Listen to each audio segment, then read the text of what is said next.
Colorado 4x4 Rescue and Recovery, the main thing that our group does is off-road recoveries. We're all volunteer. We want to try to fill that gap so that we don't have to have traditional first responders go get folks if that's not necessary, because a lot of the sheriff's departments up here in the mountains are, minimum staffing. It's sort of anything and everything in between.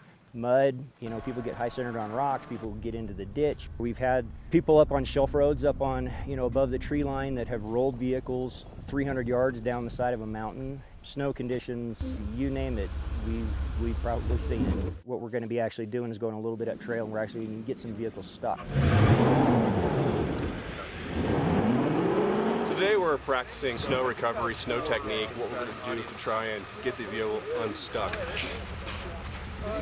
Weather changes in a minute, and you just have to be prepared. When we were out here 30 minutes ago, the sun was shining. Now it's snowing. Temps have dropped 15 to 20 degrees. Getting hands-on and seeing all of this stuff is incredibly important just from a safety perspective. Some of what we do is incredibly dangerous. If things break, it can get incredibly dangerous very quickly.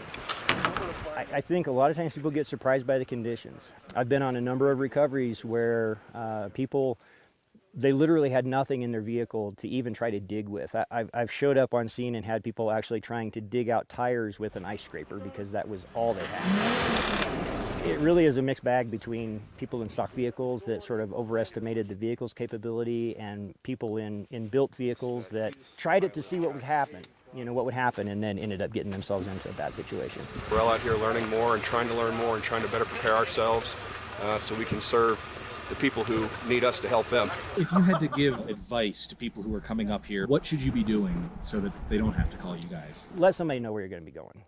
Let somebody know when to expect you back. Don't need much, some clothes, some food, some water, a shovel, and a little bit of knowledge about where you're going, and that'll really prevent a lot of people from getting into bad situations.